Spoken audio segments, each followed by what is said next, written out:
Olá, estudantes do terceiro ano. Eu sou o professor André e vamos continuar estudando um pouco mais do componente curricular arte. A arte, ela é um modo de estar no mundo, um modo de expressão, um modo de comunicação e é um modo também de construir conhecimento, um modo de pensar, de refletir e de agir sobre o mundo. Bem, o tema da nossa aula de hoje é música, patrimônio brasileiro. A música, ela faz parte do nosso dia a dia e nos constitui, enquanto sujeitos. Então, a música, ela nos ajuda a expressar ideias, pensamentos, reflexões e é também um modo complexo, elaborado de juntar elementos, de constituir aí uma ideia. Bem, para a gente poder avançar um pouco nisso, a gente vai precisar retomar alguns conhecimentos, como patrimônio cultural. O que você já sabe sobre esse tema? Bem, quais são os objetivos da nossa aula de hoje?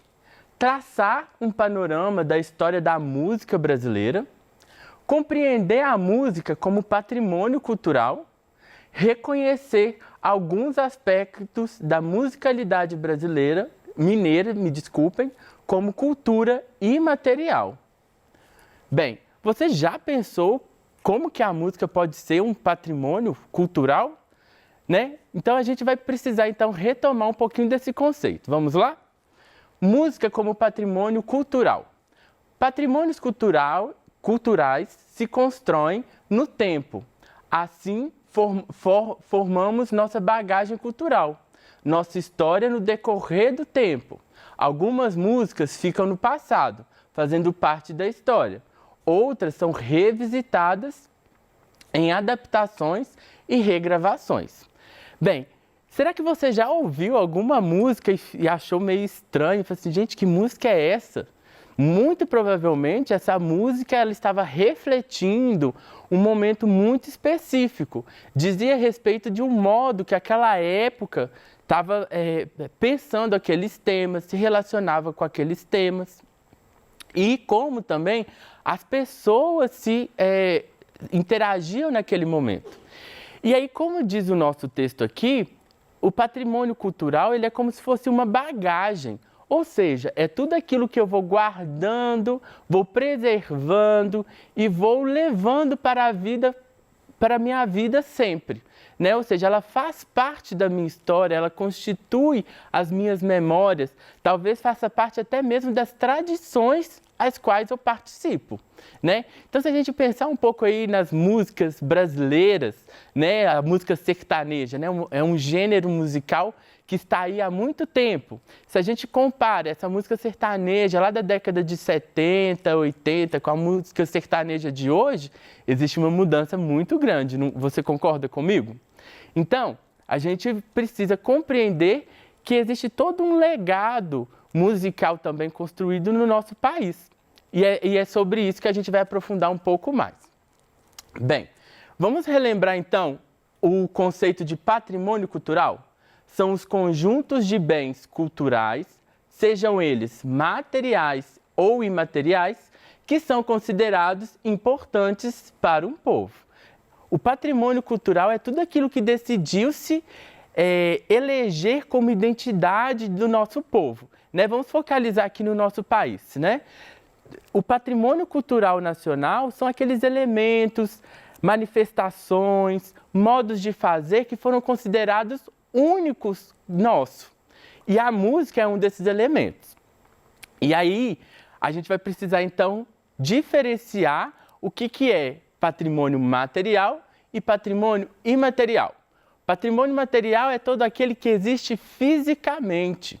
Ele foi construído, foi feito, foi produzido e se mantém no tempo até hoje por meio de políticas de preservação. As igrejas são bons exemplos disso, os arquivos, centros culturais, são bons exemplos que vão dizer desses elementos materiais. E a cultura imaterial são aquelas que a gente não consegue tocar, elas são intangíveis, Que são, então, as sabedorias, os modos de fazer, como o queijo mineiro, por exemplo, que foi tombado como patrimônio imaterial mineiro pelo seu modo de feitura. Ou seja, o queijo mineiro, ele tem maneiras específicas de serem feitos e ele constitui, então, uma identidade mineira, ok? Então, seguros disso, a gente tem condições de avançar para o nosso conteúdo, que é a música, a história da música brasileira. Bem, a primeira coisa que a gente precisa reconhecer é que a música brasileira ela tem contribuições culturais indígenas, africanas, afro-brasileiras e europeias, que estão presentes por meio de instrumentos, ritmos e danças. Há diversos tipos de música brasileira: o axé, o baião, bossa nova, choro, forró, frevo, funk, carioca, as músicas religiosas ou gospel, lambada, MPB, pagode, samba, sertanejo, shot. A gente poderia ficar aqui horas falando de vários estilos de música que só existem aqui e que acontecem somente aqui, né? Você consegue identificar outros tipos de música que não são nacionais, que são patrimônios para outros países? Bem, vamos pensar aqui nos nossos vizinhos dos argentinos. Que música que tem lá que é uma identidade cultural deles? O tango? Ah, então você acertou. E se for, vamos pensar em Portugal. Que música tem lá que faz parte da cultura deles? Né? Os fados, né? Que é elementos poéticos, cantados, acompanhados por uma viola, né? Então, olha só. O nosso país, por ele ser tão grande, então ele vai ter uma diversidade muito maior. Bem, a gente vai explorar alguns estilos musicais brasileiros aqui, que são muito próprios e que são marcadamente patrimônios culturais nossos, né? Ou seja, é meio difícil você não lidar com eles em algum momento do seu dia a dia. Né? Mas como a gente já acabou de listar ali, existem vários estilos musicais que compõem aí a nossa cultura, né? E eles são renovados também. Como eu dei o exemplo anteriormente, como o sertanejo, ele também sofreu alterações, né? Ele sofre, então, hibridações, né? Que a gente fala misturas, né? Junta-se com outros elementos e cria-se um gênero novo. Né? Um exemplo muito atual é o brega funk, né? Que juntou duas vertentes de músicas diferentes. O brega, que é muito característico no norte e nordeste do nosso país, com o funk, que foi desenvolvido fortemente no Rio de Janeiro, se espalhou por todo o Sudeste e está agora em todo o país e também é uma referência para o mundo, né? De uma musicalidade brasileira. Bem, a música aí que a gente inegavelmente representa a identidade nacional é o samba. O nome samba provavelmente tem origem do nome angolano semba. Os instrumentos mais utilizados no samba são o cavaquinho, o pandeiro e a viola. Então, essa herança desse nome, provavelmente ele tem uma referência com os angolanos, né, onde hoje é o país Angola, que vieram dentro do processo, né, colonial como escravizados, né, trouxeram então essa herança, esse modo de produzir música, né? Esse ritmo ele começa dentro das culturas de terreiro, como o candomblé, a umbanda, né? Esse ritmo musical tocado, ele vai surgir dali e ele vai sofrendo, então, alterações ao longo do tempo, entra-se um instrumento novo e vai mudando e elaborando cada um desses ritmos, né? E ele é, então, reconhecido, esse samba que a gente ouve hoje, ele é reconhecido, então, como uma identidade nacional.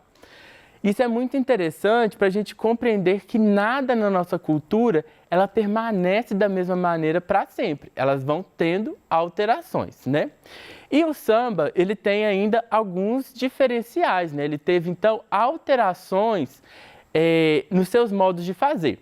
Então, se antes ele acontecia dentro dos terreiros, ao sair ele vai então poder acontecer dentro de espaços festivos, né? Ou seja, não somente num momento que é um ritual, que é uma celebração religiosa, mas em outros momentos de divertimento, celebração.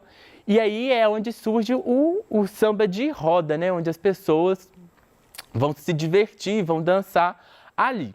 Vai se preservar dentro do samba de roda os mesmos elementos musicais, os tambores, né? E toda a lógica de funcionamento dessa música, né? E interessante do samba, gente, que dificilmente o samba ele está desacompanhado da dança.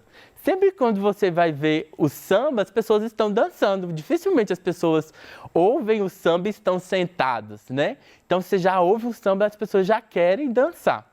Então, isso também, ao sair dos terreiros, isso acontece. E hoje na nossa sociedade também. Eu, por exemplo, se eu ouvir um samba, não vai ter jeito, eu vou começar a dançar. E um samba também que é muito conhecido são os sambas enredo, né? Das escolas de samba que temos, né? Que tem uma mudança não somente musical, mas também de função, né? Porque o carnaval ele é um grande evento, né? E tem toda uma elaboração nessa letra do samba. E é um requisito avaliado. Ou seja, ele tem um modo de ser feito muito específico, bem complexo, né? E isso é muito interessante, né? Pensar essas mudanças que a própria música vai sofrendo ao longo do tempo. Bem, um outro movimento muito importante da nossa dança brasileira, da nossa música brasileira, é a Bossa Nova, que vai ter início ali na década de 50, que vai integrar, né, influências do samba e do jazz. Tem em suas origens os bairros de luxo do Rio de Janeiro, abordando temas de um país pacífico e paradisíaco. Bem, a Bossa Nova, ele vai surgir num lugar onde o samba era muito potente, que era o Rio de Janeiro, né? Só que vai ser produzido e modificado por um grupo social diferente, né? Como você pode perceber, o samba ele vem de uma idealização, de uma elaboração de uma população negra. E muitas das vezes uma população periférica, né, que está dentro das favelas, dos morros, dentro dos terreiros, né? E a Bossa Nova vai utilizar desse modo melódico do samba e vai modificá-lo um pouco, né? E o tema também vai mudar. Por quê? Não tem como a gente produzir arte de maneira descontextualizada. Eu só consigo produzir algo a partir do lugar onde eu existo, né? Então, as músicas de terreiro, as músicas, né, do samba de roda, as músicas de samba enredo, elas vão refletir a realidade de quem as produz, assim como a Bossa Nova, né? Sendo pessoas, né, da classe média, da alta sociedade do Rio de Janeiro, ela também vai trazer outros elementos específicos daquela sociedade. A Bossa Nova mesmo, ela vai trazer elementos fortes de uma esperança de uma mudança nacional, né? E o que dizem, né, que está associado à Bossa Nova foi a construção da cidade de Brasília, né, aquela cidade projetada, né? Foi um momento onde a gente estava ali com uma esperança muito grande de que um novo momento para o país estava chegando. E aí a gente não queria mais falar dos problemas sociais, das violências, ou até mesmo daqueles elementos que eram caros para as pessoas que faziam samba, né?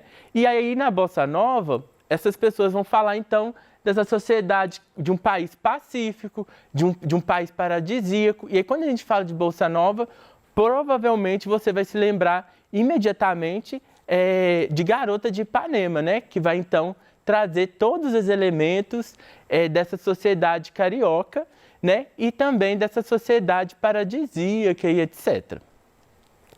Bem, um outro movimento muito importante que a gente vai ter que olhar para ele com calma é a MPB, né? Que é a música popular brasileira, né? E aí isso dá para a gente conversar muito, por quê? O que é a música popular brasileira? Mas, professor, toda música produzida no Brasil não é música popular brasileira? Sim, toda música produzida no Brasil é música popular brasileira.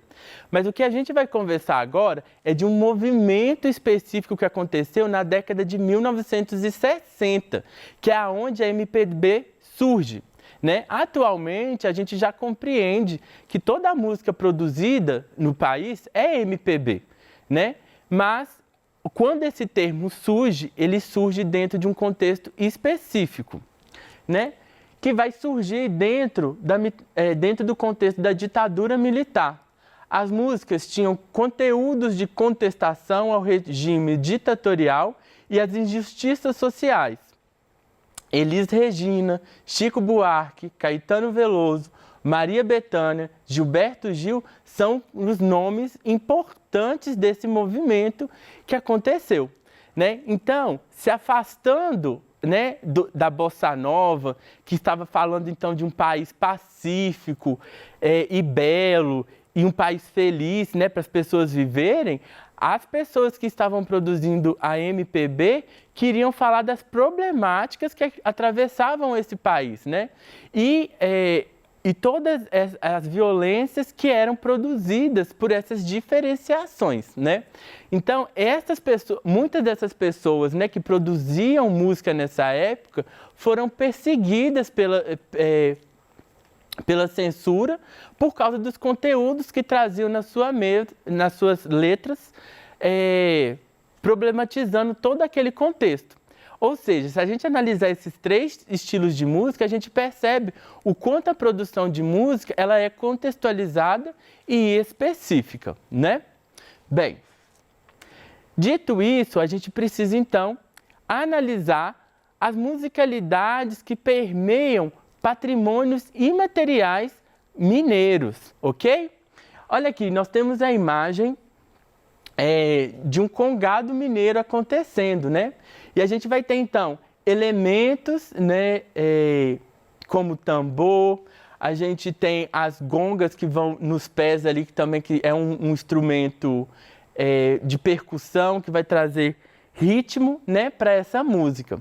É uma manifestação que é tradicional nossa mineira e vai ter uma elaboração direcionada para os conteúdos que são desenvolvidos dentro dessa festa, como Divino Espírito Santo, São Sebastião, que mais? E etc. Bem, a viola mineira é um dos elementos, né, que vai constituir patrimônio imaterial do estado de Minas Gerais. Os saberes, linguagem e expressões musicais da viola foram reconhecidos como patrimônio imaterial do estado de Minas Gerais em 14 de junho de 2018.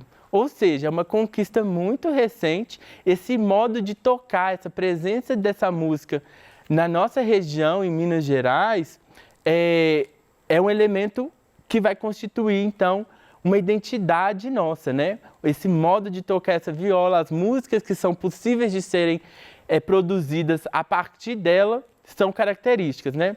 Essa viola, ela tem 10 cordas, né? 5 cordas duplas. Enfim, temos também a Folia de Reis, que há mais de 300 anos constitui a tradição em Minas Gerais, que é o momento onde marca, né, a visita dos Reis Magos a Jesus, né? Então é uma outra tradição nossa e que vai ter a presença muito forte da música. Bem, então eu quero agradecer a sua presença. Se tiver ficado alguma dúvida, não deixe de consultar o seu PET. Todo o tema que a gente trabalhou está lá.